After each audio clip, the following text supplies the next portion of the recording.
Hey guys, I'm Andrew McComb and welcome to Web3 TV. In today's video, I'm with Nikolas, the founder and CEO of Utiliti, and we're going to find out exactly what Web3 is. But before you do, make sure you register to watch every episode of Web3 TV here, where we share inspiring stories of all things Web3, making a difference to the world. All sorted? Okay, let's go.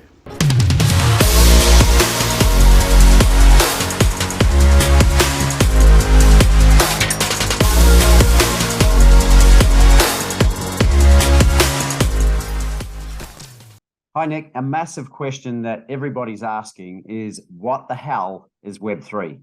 Can you share some of your wisdom with us, please? Yeah, that's a great question. So outside of this nebulous term, right, that is sort of indefinite, no one really knows what it means. And I think that's the reason for the confusion. In my opinion, Web3 is sort of the evolution of how people interact with each other on the internet. And in order to understand that, you have to understand what Web 1 and what Web 2 were. And they were never really specifically defined as such in the public sphere. And so I think it bears repeating, right? Like Web 1 is read, right? People are publishing static content onto the web for people to consume. It's companies, it's individuals, it's static pages where people could just consume information that people put out there, and that was all it was reading. Web 2 then is read write, right? It's people communicating with each other in forums and social platforms. In the early stages of Facebook, right, people are able to contribute to the internet as well as consume information from the internet. And then past that, I think Web 3 unlocks read write own, right? Now we're able to attribute ownership and possession and sort of like tangibility to these things that are being produced on the internet to specific individuals, right? What the blockchain unlocks via this immutable digital ledger is a way for humans to attribute content produced on the web, items produced on the web, JPEGs in this early stage, but later music, videos, any sort of content creation, right, to specific individuals. And so I think that is sort of in broad strokes what Web3 is, right? It's just an evolution of how people interact with each other on the internet, right? A new technology to unlock a new form of online interaction. And Nick, what are the different sectors of Web3, and can you explain each of them for us?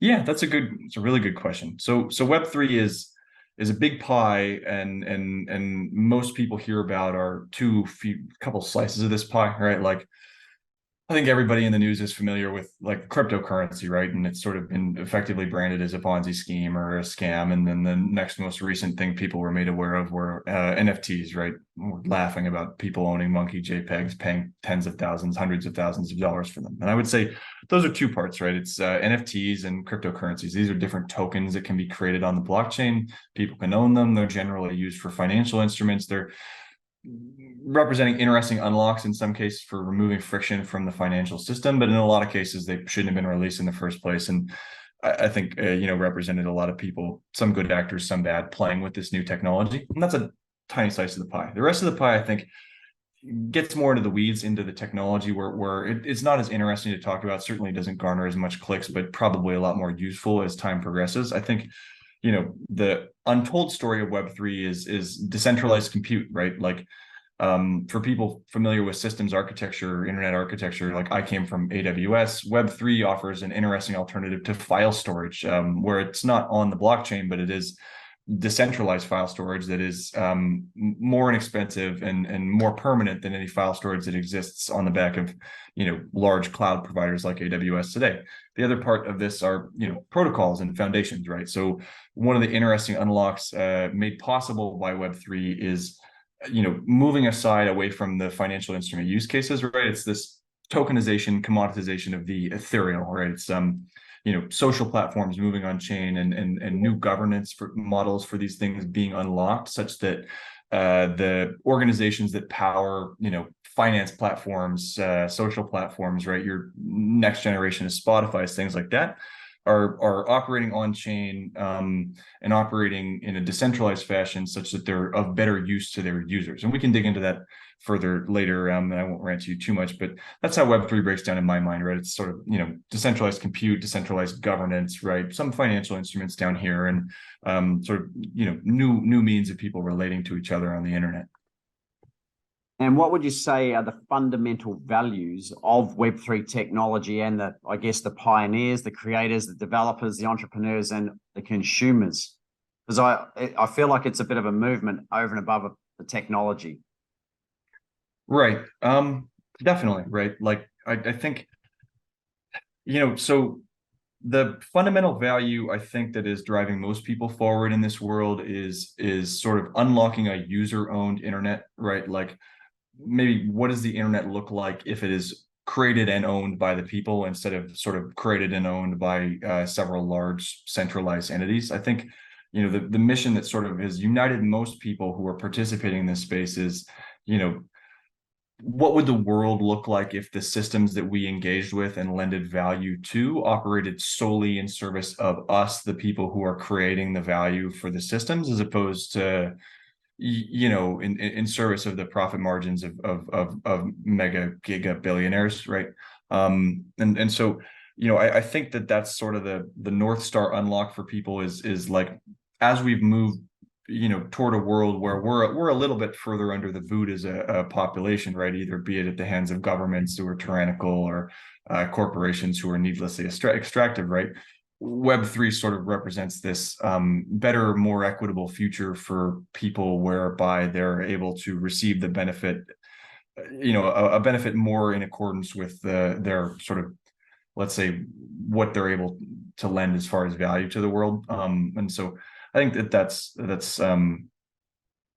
probably what's coming. That's what's driving a lot of this, right? Is this sense that, hey, maybe things have become unfair, and maybe this is an opportunity to take, things like monetary policy, platform structure back into our hands. So it sounds like a bit more control back to the consumer, maybe it's a bit more sovereignty in the individual, a bit more freedom, a bit more transparency, and obviously fairness, as you mentioned.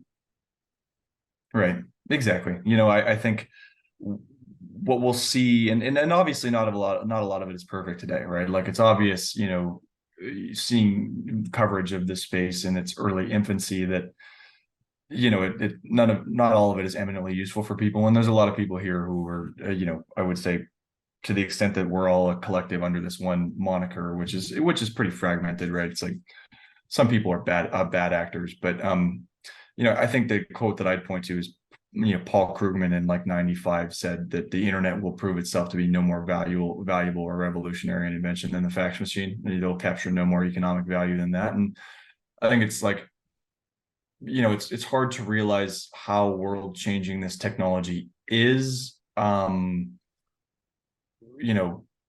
it becomes eminently useful for end users, at which point the chance to capture a lot of value is sort of the genesis stage of this technology's release, right? Will have passed people by. So I guess alluding from the core values of Web3, why should we embrace Web3 versus Web2?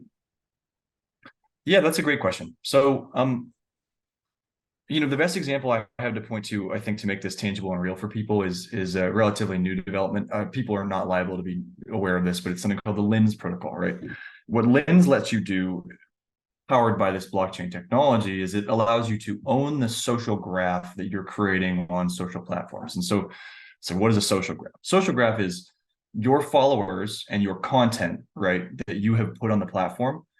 It unlocks the ability for a user to actually own that, right? And to, if a platform becomes tyrannical or unfriendly, pick it up and take it to another platform that has built compatibility with the social graph, right? It's this interesting unlock whereby, through this new digital primitive in the form of the blockchain, right, this concept of ownership can be extended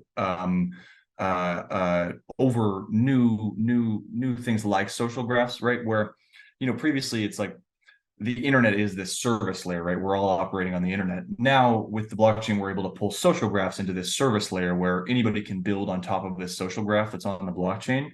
And you, as a user, if a particular platform becomes unfriendly, right, you're able to pick your social graph up off of YouTube, right, and take it to the new platform that's treating you a little bit better, right? Sovereign ownership by people of primitives in this digital world, like social graphs, where they've created a lot of value in creating the social graph, right? Being able to own that tangibly in absence of some centralized entity like YouTube saying that you can, and then being able to take it away at a moment's notice if you don't behave according to their standards, right? That's tangible value. It's obviously, sort of a cognitive leap. Like it's hard to wrap your head around things like this. And I'm aware of that, but this idea that primitives or that sort of these instantiated structures like social graphs could be made into primitives that you can then own and make use of on any given platform, right? It's like that becomes eminently useful as time progresses, because it allows for more user-friendly experiences, right? Take your social graph from Instagram, bring it to YouTube, bring it to Twitter, bring it to the next platform that pays you a higher revenue share as a creator for being there. Pretty cool. Very cool. And ownership's obviously a key part there, but it's an extended question of the rhetorical question that I asked around the values of Web3 is, what's the vision for Web3 making a difference to the world? Right. So I think that example does an okay job illustrating what the difference that will be made is, right? It's sort of like, you think about, just in regards to that example in particular, today the power around the social graphs rests in the hands of each individual platform, the YouTubes, the Facebooks, and the Spotifys of the world, right? Your followers, your content, your followership in those places are owned by those platforms.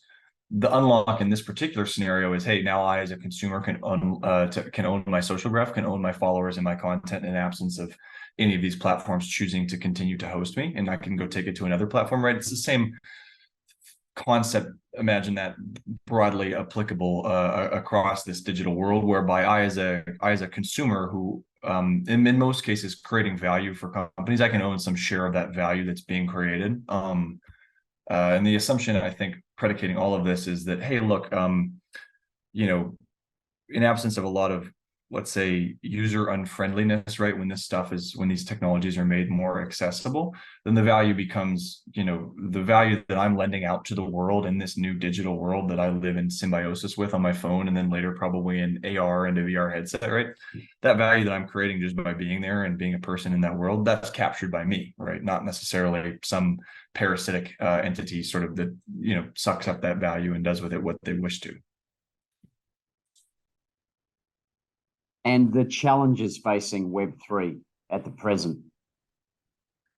I mean, I think the biggest challenge is a narrative challenge. I mean, I already kind of alluded to it, but you ask anybody, even the average mainstream viewer who happened upon this video because they like the thumbnail, they want to learn about Web3, right? Probably what they've heard about Web3 so far from media and friends who are not as deep into the space to understand that, hey, a social graph is an ownable, tangible primitive that I can now through Web3 own, right? It's like, no, all that you've heard about is probably like someone pulling a scam, someone doing a rug, people, paying way too much for JPEGs. And so I think, the number one problem that Web3 needs to tackle, and whether or not it even remains called Web3 by the time it tackles this problem, is a question, right? It's like, it's a narrative issue, right? Like conveying the usefulness of this technology to people in a way that can sort of cut through the noise of bad actors, right? It's like the space in general has to start doing things that are actually useful for people. That's the only reason the internet proliferated, right? Like it was easy for Paul Krugman in '95 to call the internet, valueless and a non-revolution when it hadn't done anything for people. But by 99 roll around, or by the time 99 rolled around and people were getting books delivered to their house in 2 days that they could never have gone and found in a bookstore in their hometown, right? It's like, okay, now I get it, right? So that's number one, it's narrative. And then it's ease of access, right? It's like, in order for Web3 to be useful for the people, or in order for the blockchain and all these decentralized protocols to be useful for people need to be able to access them. And today it's like, wallet, key, on-ramp, fiat, all of this is foreign terminology that people won't have to go through in the future, such that they're able to access this technology. And I think that's part of what it takes, right? It's like, that's the big problem that my company is working on tackling, is like, hey, what does a new set of infrastructure look like to support mainstream people onboarding into this space without having to change their lives meaningfully in order to get access to the benefits that can be found here? Yeah, and I guess a big part too is the people don't know what they don't know yet about Web3, do they? So hence why we're filming videos like this with experts like yourself. Right, exactly. It's definitely a baseline education needs to occur. And I think in time past you could have relied on media to do that, and now in a world where media ends up a little bit more sensational, it's sort of people like us trying to just have an open conversation about it. Like, hey, there are pitfalls to this, to be honest about, right? There have been bad actors here, but there was also really beautiful, very interesting technology that's actually useful being built here, completely in absence of any coins and tokens. And I think for better or for worse, like people are starting to catch on to that. Like the blockchain class at Stanford was so oversubscribed that there were 50 people sitting outside the lecture hall on the ground waiting to get in, right? It's like, this is interesting for people.